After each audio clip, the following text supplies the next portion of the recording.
There's so many songs about rainbows and what's on the other side. Rainbows are visions and only illusions, and rainbows have nothing to hide. This we've been told, and some choose to believe it. I know they're wrong, wait and see. Someday we'll find it, the rainbow connection, the lovers, the dreamers, and me.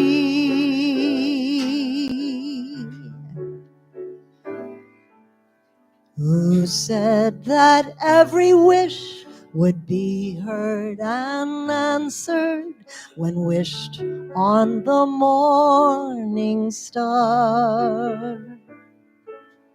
Somebody thought of that, and someone believed it, and look what it's done so far. What's so amazing that keeps us stargazing, and what do we think we might see? Someday we'll find it, the rainbow connection, the lovers, the dreamers, and me. All of us under its spell. We know that it's probably magic.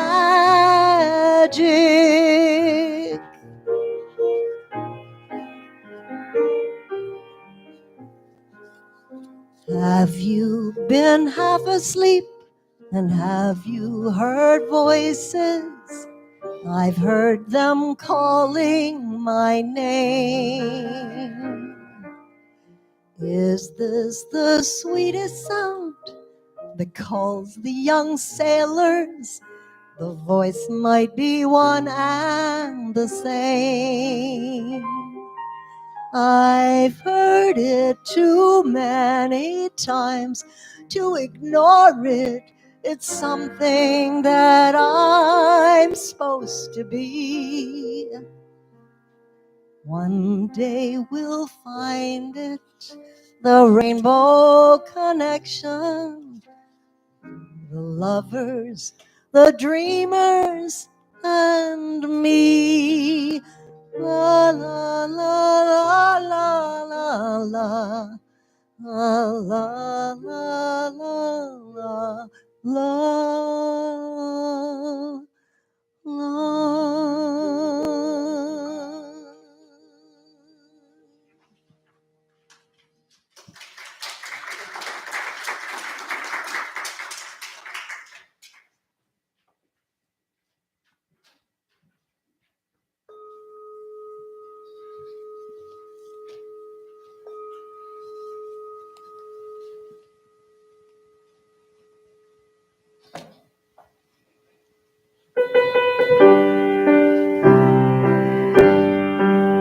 Whoever you are, we welcome you. Wherever you come from, we welcome you. Whomever you love, we welcome you. Whomever you love, we welcome you.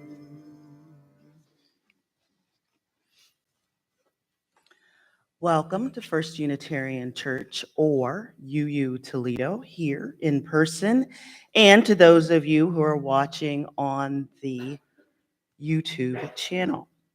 Let us be mindful that some of us are experiencing illness, financial issues, family problems, and loss.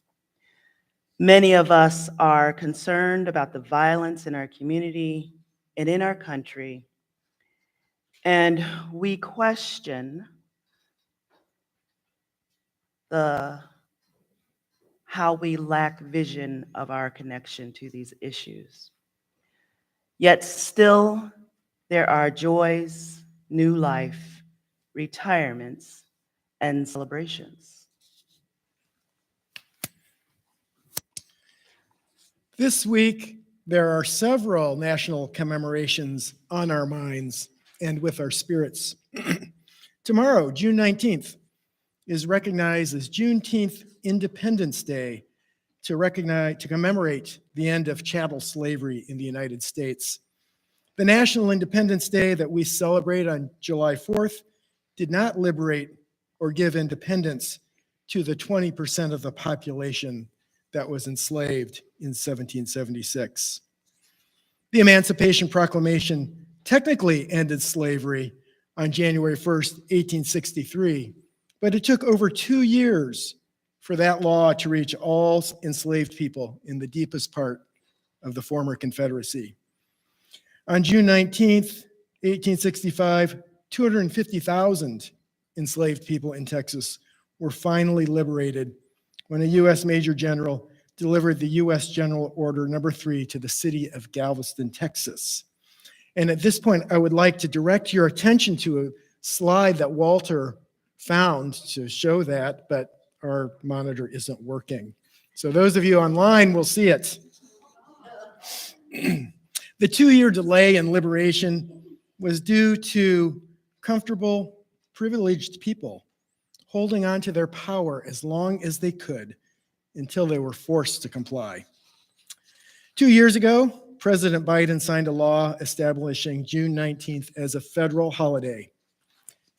Juneteenth is a day to recognize and celebrate the resilient spirit of people who were enslaved not just for 2 years, but for over 2 centuries. June has been officially designated as Pride Month in the US since 1999. The initial goal of Pride Month was to commemorate the Stonewall riots of June 1969 and to further push for gay liberation. According to one early organizer, the first Pride marches were more akin to protests than to celebrations, but they helped to remind people of the presence of LGBT communities and that those communities possibly included members of one's own family or friends. Today, most cities that hold Pride festivals and parades do so in June. However, the Toledo Pride Festival is held in August to avoid conflict with festivals in Columbus, Cleveland, and elsewhere. Toledo Pride 2023 will be August 19th, and we will be there marching in the parade and hosting a booth at the festival. To recast a recent internet meme, an important reason to celebrate Pride Month is that somewhere out there is a confused teenager who still thinks that being gay or transgender somehow diminishes their inherent worth and dignity. And that situation is not okay. And finally, on our minds today is Father's Day, traditionally the day to celebrate the father figures that we carry in our hearts and to honor the ways that they showed us that we are loved.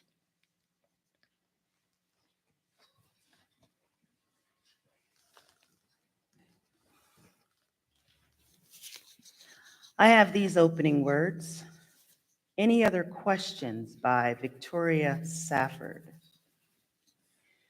People sometimes ask me, is this a gay church?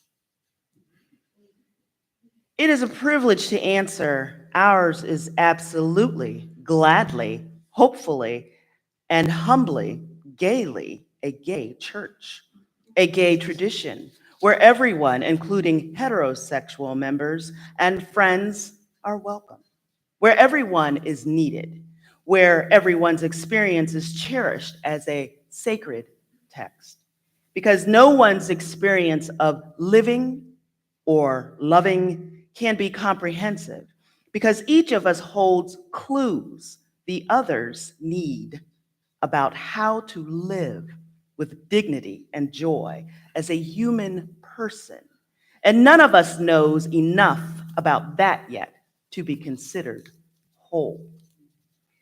It is absolutely a gay church, even as ours is a gay world. If you would look around, gay church, straight church, people's church, a human congregation made holy by the holy hopes and fears and dreams of all who wish to come. I know that on some sad and disappointing days, these words describe the church that yet shall be, and not the church that is. I know. But I know too that to answer is an act of creation.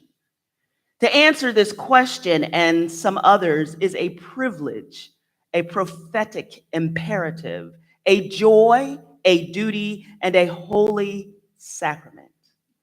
Come in, we say. Come out, come in. We're all in this together.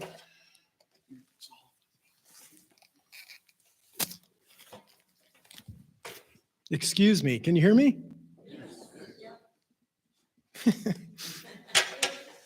Not sure what's going on here. Whoops.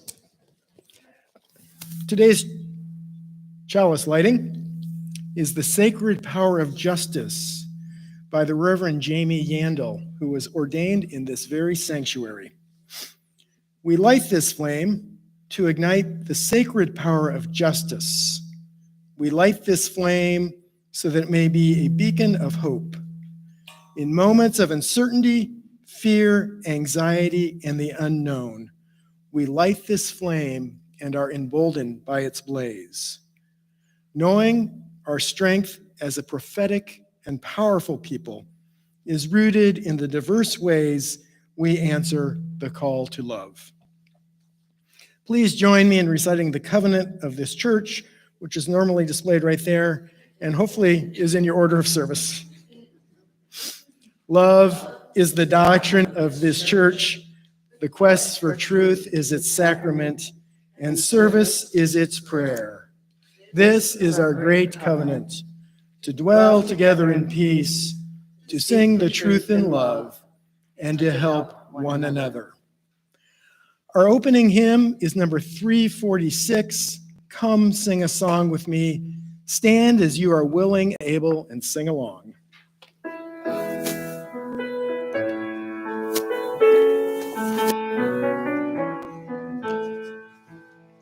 Come sing a song with me.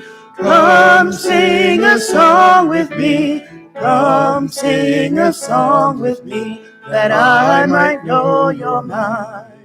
And I'll bring you hope when hope is hard to find. And I'll bring a song of love and a rose in the winter time. Come dream a dream with me. Come dream a dream with me. Come dream a dream with me, that I might know you're mine. And I'll bring you hope when hope is hard to find. And I'll bring a song of love and a rose in the winter time. Come walk in rain with me. Come walk in rain with me.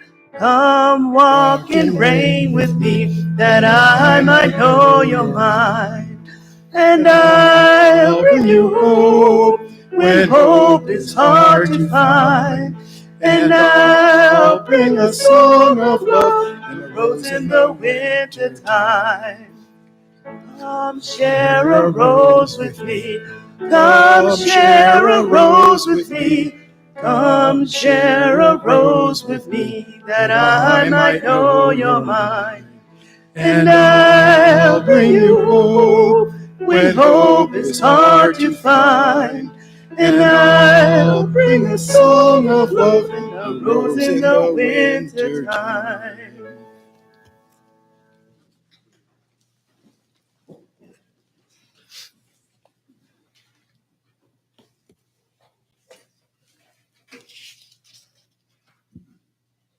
Good morning. You can hear me? Thank you. Before I begin our talk, I would like to ask my two volunteers to come forward.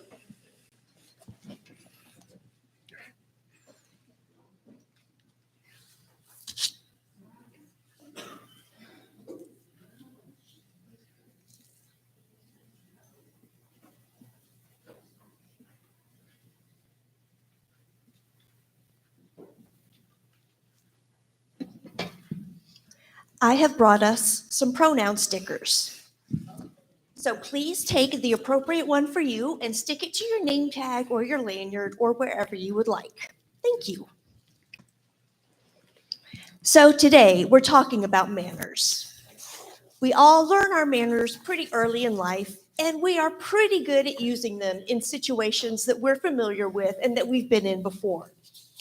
Will you pass the salt, please? Thank you.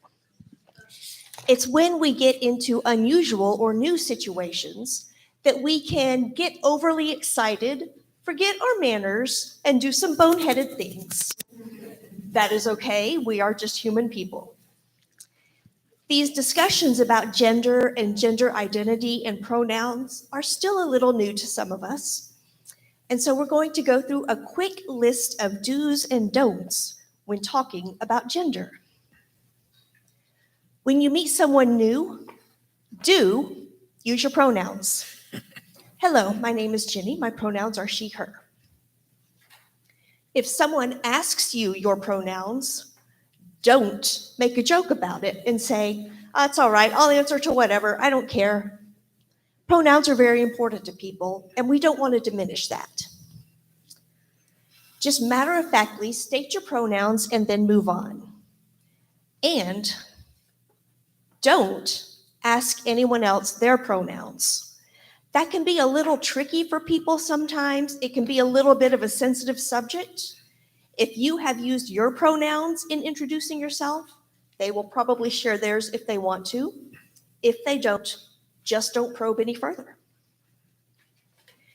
If you need to refer to someone and you don't know their pronouns, do get used to the singular they. I know for my grammar friends, it can be hard to unlearn using pronouns when we don't know them. But the singular they has actually been in use since 1375. So maybe 2023 will be the year that we get used to them. When you're in a group of people and someone makes a joke about gender or trans people, don't laugh along because you don't know what else to do. Let people know that that kind of joke is not okay with you. It's more important to speak up and say something than to be silent. If you can't think of the perfect thing to say, you can just say, that's not funny, or that's really mean. Let people know that they can't make those jokes and still be your friend. If you hear people complaining about trans people and public restrooms, do speak up.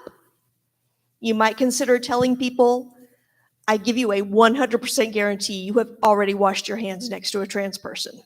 You were fine.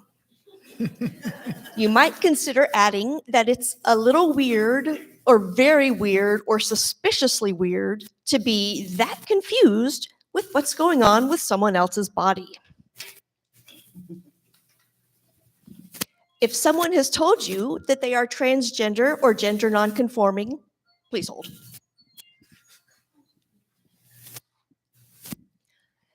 Don't share that information unless that person tells you it's okay. Their gender might be a private issue, and it is not your news to share. If someone tells you that they have changed their name or their gender and their pronouns, do be supportive. If it's somebody you don't know very well, feel free to just say, okay, thanks for letting me know. If it's someone you kind of know a little better, you might consider adding, hey, go you. When you are talking to that person in the future and you accidentally use the wrong name or the wrong pronoun, which you probably will because habits are hard to break, do just give a quick apology and move on. Don't go on and on about it and prostrate yourself before them and say, I'm so terribly sorry, and put that person in the position of comforting you. Just say a quick, brief apology and move right along. If someone tells you that they are transgender or gender nonconforming, and you are curious about that person's life, don't ask. This is when being in a new situation can sometimes make us forget our manners. We might be genuinely curious, but personal questions are still rude. If you are wondering about their medical history and medical situation, don't ask. If you're wondering about how they get along with their family, don't ask.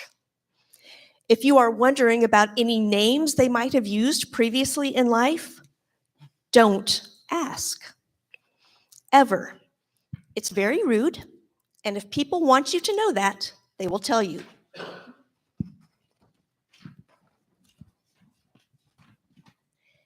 If someone tells you that they are transgender or gender nonconforming, and you get curious about trans issues in general, don't ask. Even if they like you, even if they are friends with you, they probably don't want to give an intensive tutorial to every single person who's curious. Go to the library, watch documentaries, read books, educate yourself. If you are curious about it, learn. All the information you might want to know is already out there. Don't ask a trans person to give it to you. If you are not sure about what to do in any given situation, do follow our second principle. Be kind in all you do. If you are genuinely trying to be an ally and you say the wrong thing, don't beat yourself up. All of us allies do that sometimes. It is the unavoidable awkwardness that comes along with progress. All you do is say a quick apology, try to move better in the future, and move forward. All we can do is learn about these things as quickly and as inconspicuously as we can so that we don't make our awkwardness someone else's problem any more than we absolutely have to. Just do your best, be kind in all you do, and do be polite.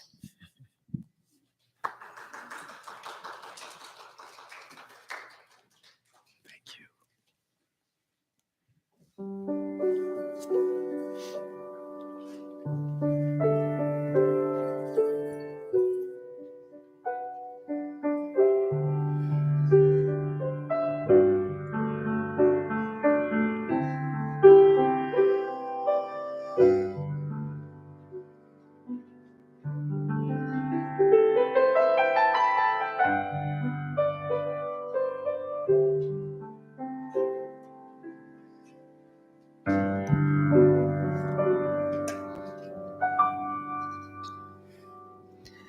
When all the clouds are a hopeless jumble and the raindrops tumble all around, heaven opens a magic lane.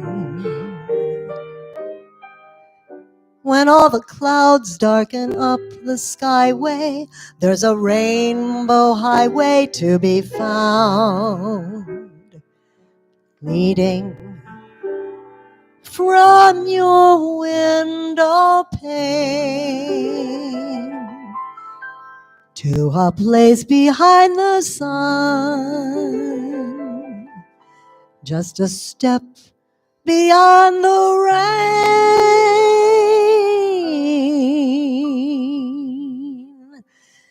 Somewhere over the rainbow, way up high,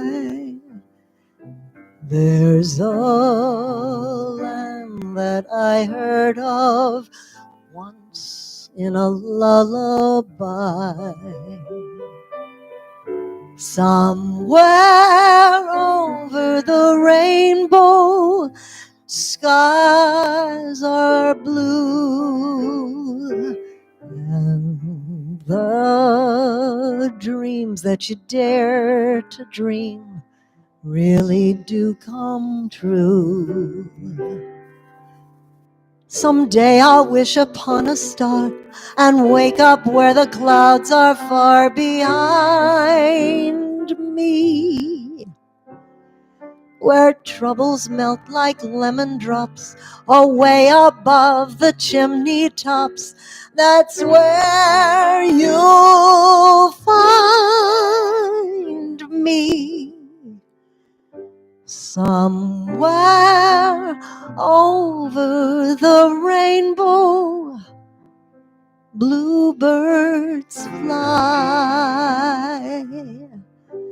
birds fly over the rainbow.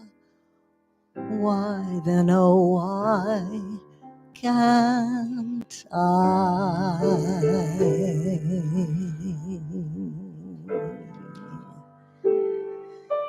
If happy little bluebirds fly beyond the rainbow, why, oh, why can't I?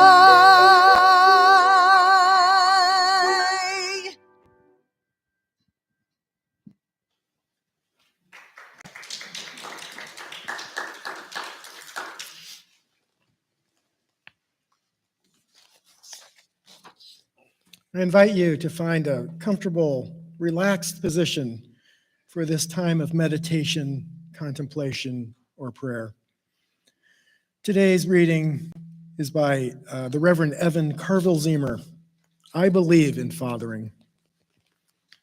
I believe in fathering. I believe in the radical idea that men have the full capacity, the full human capacity to nurture. Hair bows and baseballs, cooking and creativity, tools and tiaras, camping and dancing, snuggles and shrieks of delight. Too many fathers don't believe in their own fathering. Too many are scarred by their own fathers to hear their heart say otherwise. Too many have known fathers who, faced with a quivering lip and tears, could only say, "Man up." Too many have known fathers who knew only yelling and hitting. Too many have known fathers who lost sight of their sacred role of protector. But I believe in fathering. When a human being gestates and gives birth, their brain changes permanently. A father's brain changes permanently too, changes as he rocks his baby to sleep, delights in baby games, and soothes bumps and bruises. A father earns his new neurobiology. In a world where too many mothers hand their co-parent directions, which are more specific than those given to the babysitter, where a father out with his kids is asked, "Are you babysitting?" or "Where's mom?" where fathers are the punchline. I believe in fathering.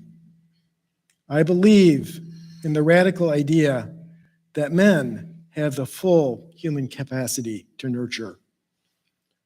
Whether their children come through birth, adoption, or fostering, through scouts, sports, Sunday school, or youth group.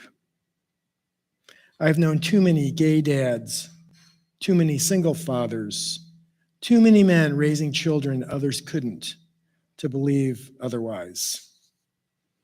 I believe we all, especially our children, deserve to know that the human capacity to nurture belongs to every one of us. I believe in fathering. Let's have a moment of silence.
Please join us in singing our reflection hymn, number 123, Spirit of Life.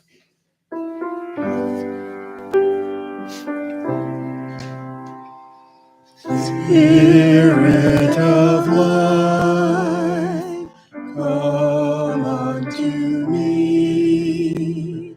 Sing in my heart all the stirrings of compassion.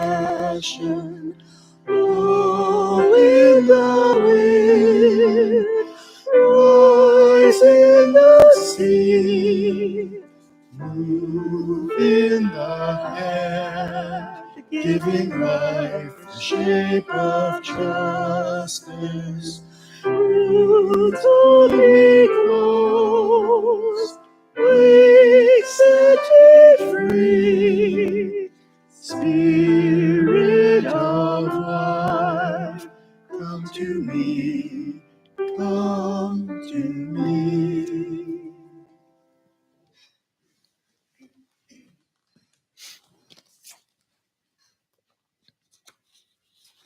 The reading I have today is from Authentic Selves, celebrating trans and non-binary people and their families. Interviews by Peggy Gillespie. The book Authentic Selves is an anthology of personal stories from transgender people and their family members. The following passage is a very abridged version of Angel Eve Castro's story. I've known for as long as I can remember that I am trans. There's one memory I always find myself returning to, probably the earliest recollection of anything relating to gender expression. I was very young. I was with my family and a friend at an indoor gym.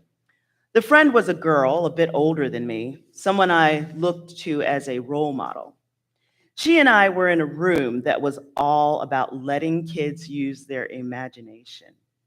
There were stuffed animals, make-believe sets, and most importantly, a chest full of all kinds of clothes. Sifting through that chest, I was mostly unimpressed with its contents until I pulled out a long, flowy dress. I was captivated by it. I put it on, and it fit perfectly. I can remember the joy that welled up in my heart. I loved who I was in that moment. But there was something awry about that happiness I was feeling, something forbidden even.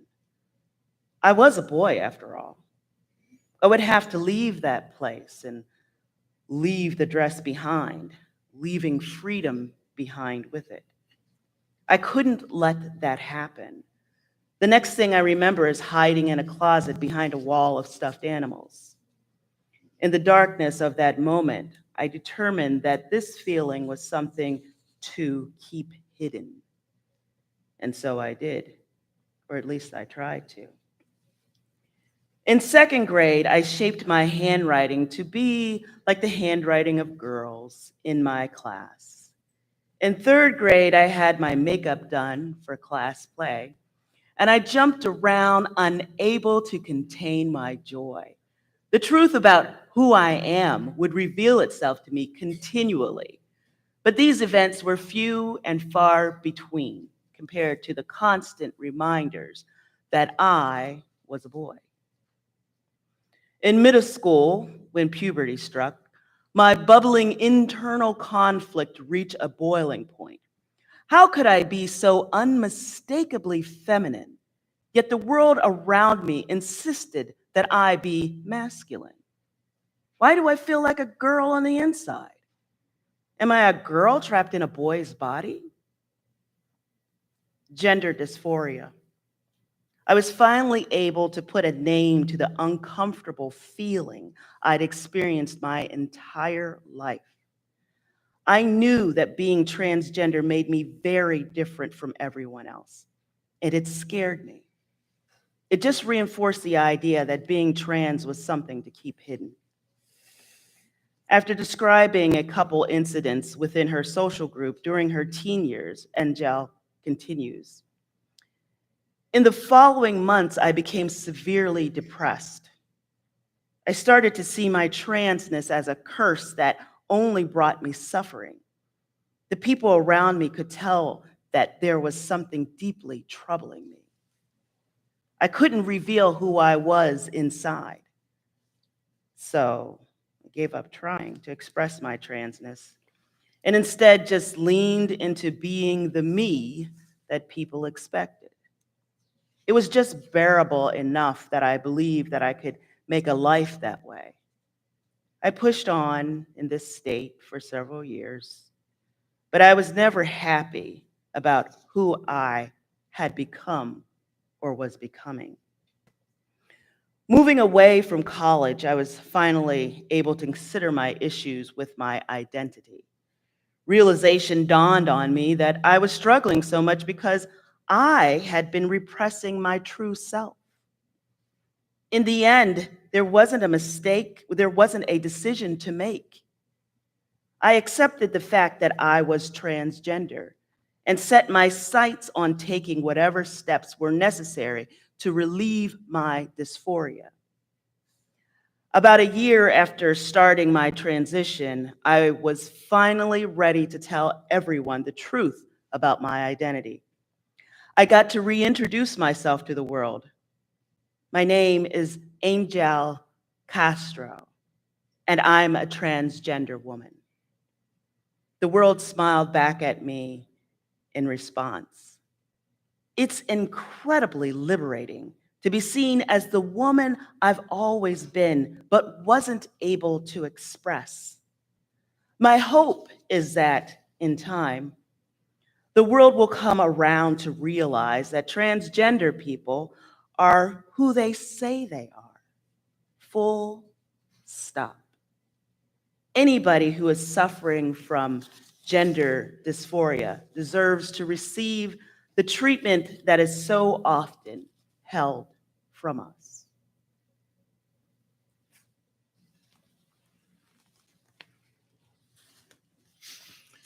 Good morning.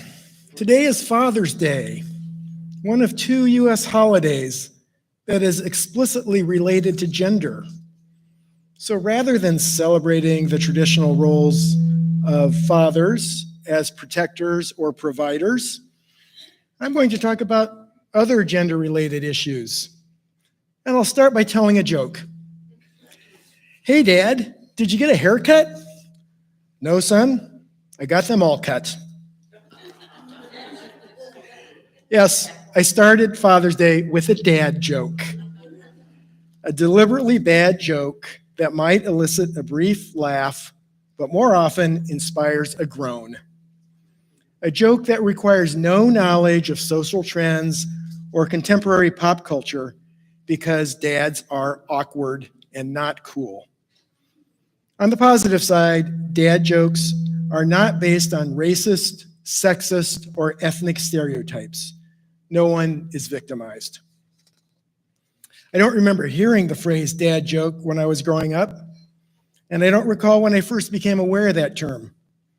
Apparently, dad joke first appeared in print in 1987.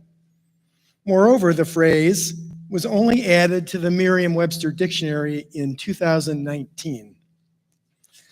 Dad jokes often derive their humor from puns.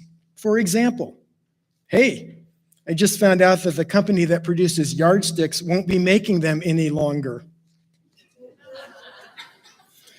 That joke surely qualifies as a dad joke because there's no attempt to be trendy there. However, I admit, I copied it from a mom. So why are these bad jokes ascribed to fathers rather than to mothers? Isn't it unfair to stereotype men of a certain age as telling bad jokes? Or perhaps we should consider this issue from a different perspective. Are mothers not allowed to be funny because their traditional gender role restricts them? I'll leave that question for another time so that I can move on to another dad-related stereotype. Let's consider neckties. They've been a staple of men's attire for decades. When I started working in the corporate world 30 plus years ago, I wore a coat and tie every day. I wore neckties because that is what I was supposed to do. It wasn't explicitly stated in the company dress code, but it was expected for men in white-collar jobs. And since clothing styles change regularly, there was always a need for a new necktie. So ties became a staple gift for Father's Day. Here's my evidence.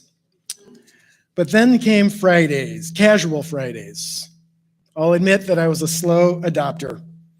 Was the expectation of wearing ties, an expectation that had been around for centuries, really going to change because of some fashion industry decree? Was this change just another fad like leisure suits? At some point, casual Friday wear became business casual every day. The expectations had shifted. And consequently, the need for Father's Day ties has greatly diminished. Perhaps someday people will look back on Father's Day neckties as just a quirky, archaic tradition, perhaps similar to dressing young boys in dresses 2 centuries ago. In any case, I highlighted these whimsical dad stereotypes from popular culture to illustrate some points about gender. Society imprints gender expectations on us. Expectations about appropriate clothing, hairstyles, body shape, and behavior. And by following these expectations, I communicate my identity as a male white-collar worker. Number 2, these gender-related expectations are unwritten and sometimes non-obvious or subtle. And number 3, gender expectations like neckties can feel restrictive. During the same time that these dad stereotypes were changing, significant developments in the understanding of gender and sexuality diffused from academia into the wider society. Marriage for same-sex couples became the law of the land. Medical and sociological research clarified the distinction between biological sex and cultural gender. Transgender people achieved greater visibility and increased acceptance in some segments of society. Unfortunately, other segments of society have rejected the inherent worth and dignity of transgender people, resulting in a backlash against treating queer people with justice, equity, and compassion. In order to address these changes and the backlash, I want to refresh our understanding of a couple terms. First of all, sex refers to the biological attributes such as anatomy, chromosomes, and hormones that inform whether a person is male, female, or intersex. Gender is not a synonym for sex. Gender refers to the cultural and social understandings that are layered on top of biology. So with this distinction in mind between biological and cultural gender, ask yourself, what does telling bad jokes have to do with anatomy, chromosomes, or hormones? Nothing. It's a gender stereotype. What does wearing ties have to do with any biological attributes? Nothing. It's an expectation based on gender and socioeconomic class. The related phrase, gender identity, is an individual's internal sense of being a man or a woman or somewhere in between or none of the above. People who identify with the gender that they were assigned at birth are cisgender. The Latin prefix cis means on the same side of. The cis prefix is also used in chemical nomenclature. In both cases, cis is simply a neutral descriptor. Transgender refers to people who do not identify with the gender that they were assigned at birth. Sometimes individuals find that their internal sense of gender doesn't align with the external expectations or assumptions based on their assigned sex. The prefix trans is a neutral descriptor that means on the opposite side of. I chose today's reading because it is a personal statement from someone who never felt that their gender aligned with their sex assigned at birth. a condition known as gender dysphoria. At the end of the reading, the writer, Angel, expressed feelings of gender euphoria after her transition. Transgender folks can express or present their identity in different ways, such as using different pronouns, changing hairstyles or clothing, or surgery. At one time, this was referred to as sex reassignment surgery, but the phrase gender-affirming surgery better reflects the intent of such medical procedures. There are two other terms to clarify, and they're related to each other. Queer, genderqueer, are used by people who identify as being between or other than a man or a woman, because they may simply feel restricted by gender labels. At one time, queer was a derogatory term, but it has been proudly reclaimed by the LGBTQ plus community to cover a variety of descriptors and identities. As a cisgender person, I don't need to know the specific details or life history of trans acquaintances. I simply need to accept that they know better who they are than I will ever know. And that if we build a relationship, they may feel comfortable at some point sharing more information about the nuances of their identity. Conversely, as a cisgender man, I have never experienced the indignity of being asked to explain or justify my gender. The increased visibility of transgender people has resulted in a backlash. The Human Rights Campaign, you may recognize their trademark. It's the yellow equal sign, which is inside a blue square, which we were going to have here. The Human Rights Campaign declared a state of emergency for LGBTQ plus people in the United States, following an unprecedented and dangerous spike in anti-LGBTQ plus legislative assaults sweeping state houses this year. More than 75 anti-LGBTQ plus bills have been signed into law this year alone, the worst year on record. The Human Rights Campaign website summarizes the status of 8 different types of anti-LGBTQ plus laws in each of the 50 states. Laws related to bathroom bans, drag show bans, sports participation bans. In particular, 18 states have passed bills banning gender-affirming care. Ohio has not yet implemented any of these laws. However, anti-trans bills have been introduced into the legislature, including HB 454 that bans affirming health care for trans and non-binary minors. This bill, should it pass, would interfere with health care for youth or minors experiencing gender dysphoria and would ban Medicaid and private insurers from covering the cost of treatments for youth.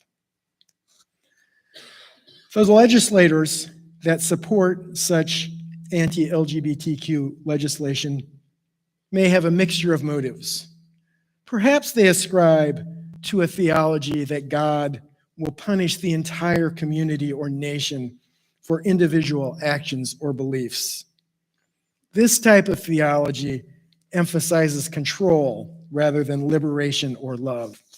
So it is not consistent with any version of our UU principles. This theology has persisted in our country from the Pilgrims and the Puritans to the Pat Robertsons of our day. I would like to dig into that theology a little more, but for now, I'm just going to leave it as sermon bait for Reverend Tim or for Melissa to address. Perhaps the legislative crusaders are targeting transgender rights and healthcare as a proxy issue to keep their political base fired up. By bullying a small minority, they want to show how tough they are and thereby justify their authority and control, as well as maintain their privileged positions. In order to fight these bans on gender-affirming care, we need to be well informed about the key facts. Gender-affirming care for young people includes several different approaches. The first is to support the child with aspects of their social transition, such as adopting gender-affirming hairstyles, clothing, names, or gender pronouns. Second, help them address situations which might create anxiety or fear, such as using restrooms or other public facilities. Provide mental health support as needed. Hormone blockers may be used when a child reaches puberty, and these are reversible. Hormone therapy, which is partially reversible, has been used in limited cases for some adolescents. In contrast, gender-affirming surgery is only for people who can give mature, informed consent. So according to the Human Rights Campaign, it is not typically included as gender-affirming care for minors. Gender-affirming care is age-appropriate. Moreover, every major medical and mental health organization has stated that it is medically necessary to support people in affirming their gender identity.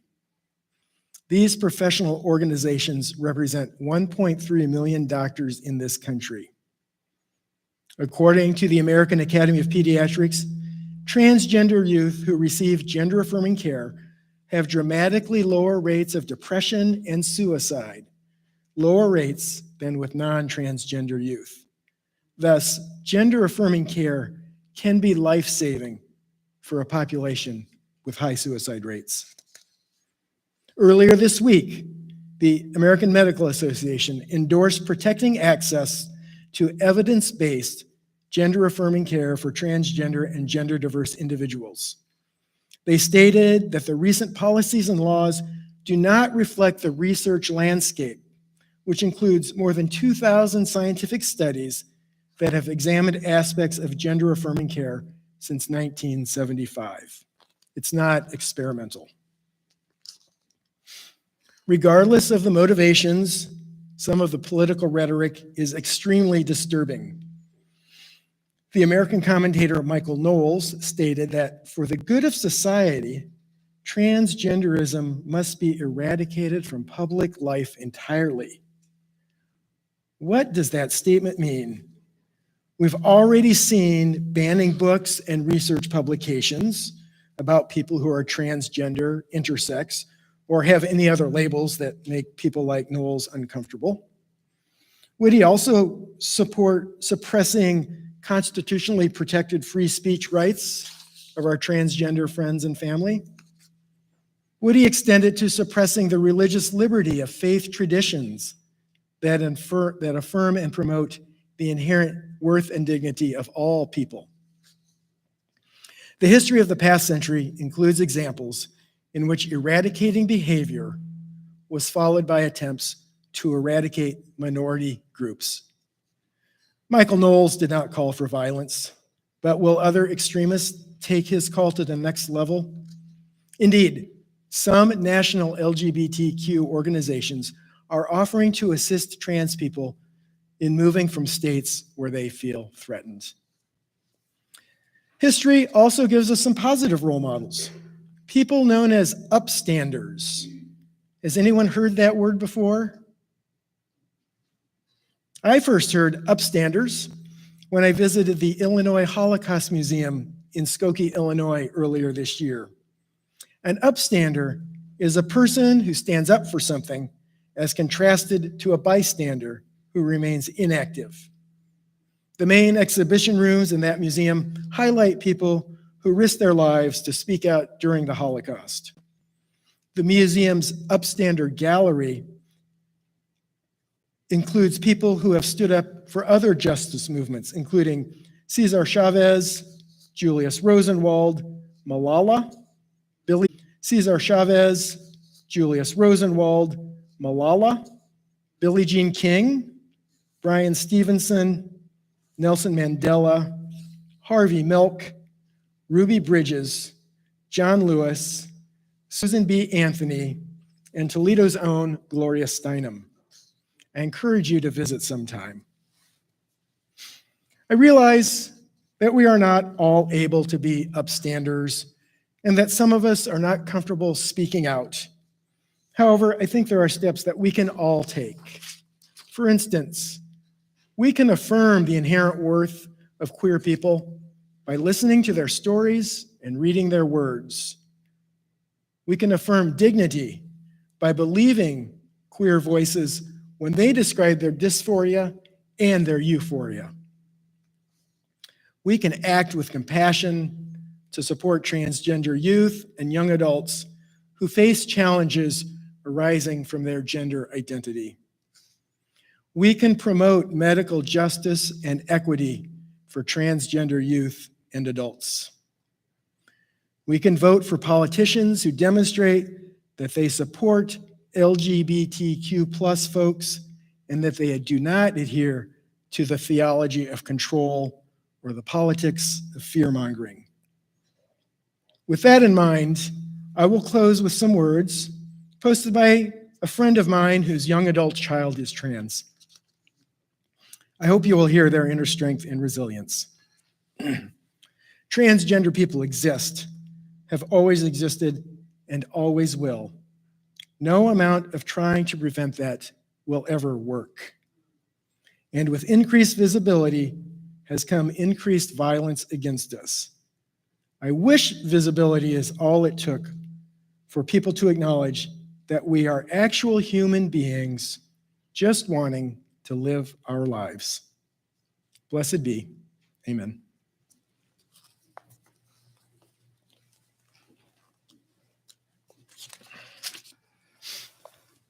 Now is the time for our offering. You who are in the congregation we are not going to pass the plate, but you in our congregation can, as you leave, there's I think it's a bottle, but there's a container out front that you can put a check in, or you can put some dollars in, or some bills inside. You can put your treasure in there. Also, if you are online and you want to give to us, you can go to uutoledo.org, click on Give, and then click on Online Giving. We also will accept checks through the mail. First Unitarian Church, 3205 Glendale Avenue, Toledo, Ohio, 43614 is our zip code. And now will be the time for our offertory music.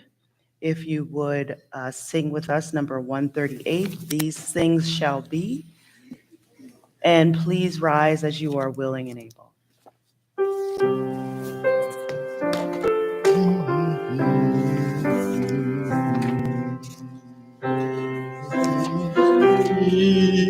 After race, then never the world hath known shall rise. The flame of freedom in their souls, and light of science in their eyes. Nation with nation, land with land, unarmed shall we, comrades free. in every mind and heart shall throb the pulse of one humanity. By friendship hitherto a sin, or by great poets half divine, shall burn a steadfast star within the calm, clear spirit of the mind. Arch loom of loftier mold and mightier music thrill the skies, and every life a song shall be when all the earth is paradise.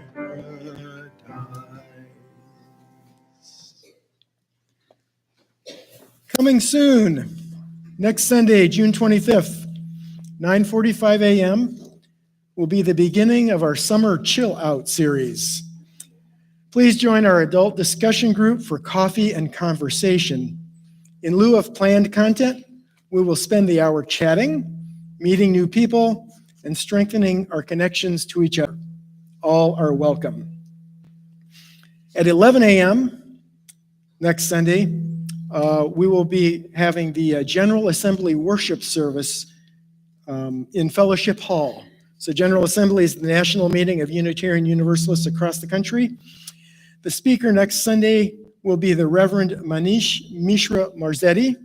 Reverend Mishra Marzetti is at the Ann Arbor UU Church, and typically General Assembly, they choose ministers who are well regarded and have made an impact in some way, so I'm sure it will be a really great service. Moreover, breakfast will be served. Enjoy the fellowship while participating in this service from the General Assembly taking place in Pittsburgh. Immediately after today's service, coffee hour and social time in Fellowship Hall. All are invited to enjoy coffee. Visitors especially, come and be a part of our community. I have these closing words, in faith, adapted from Reverend Sunshine Jeremiah Wolf. Today we have gathered in faith, not faith in one religion or one God or any one way. We gathered in faith of the power of diversity, the power of love, and the hope of a world transformed by our care. We gathered in faith in ourselves and those around us, not a faith that requires perfection or rightness in one another, rather a faith that in our shared imperfection, we may learn to stumble and fall together. Faith that we will help one another to rise and to try again and again. We are Unitarian Universalists. I have these words from Maddie Cephantis. We extinguish this flame, but we keep its light in our hearts with its message of love and justice. Taking it outside these walls to the world we live in until we are together again. We'll close with hymn number 170, a postlude. And I want to thank Randy and Gretchen Ritchie for choosing the music and performing it today for us. They didn't realize how relevant this song is very relevant, this hymn's very relevant, but coincidentally, I ran across this quote in the news this week. Billy Branca, a 29-year-old LGBTQ plus advocate, said the following: I've never believed more in the grit of trans people than I do right now. I think that in trying to erase us, the governor accidentally created the most powerful resistance that he could ever imagine, because we're angry and we're connecting and we're caring for each other. So please join in singing We Are a Gentle, Angry People, number 170.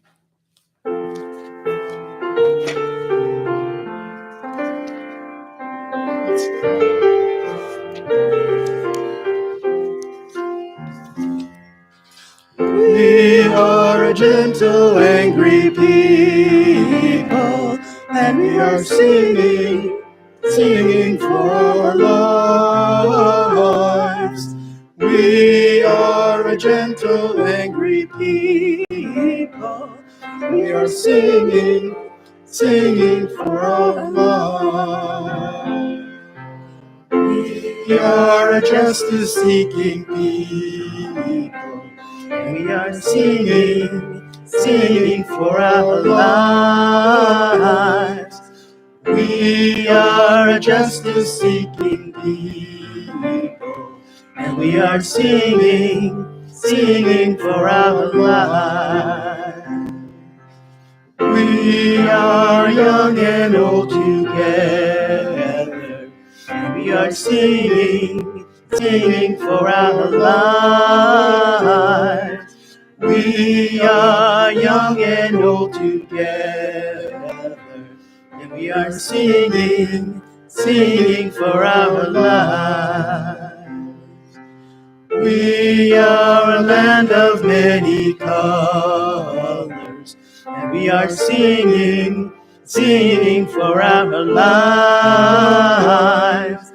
We are a land of many colors, and we are singing, singing for our lives. We are gay and straight together, and we are singing, singing for our lives. We are gay and straight together, and we are singing, singing for our lives. We are a gentle, loving people, and we are singing, singing for our lives. We are a gentle, loving people, and we are singing, singing for our lives.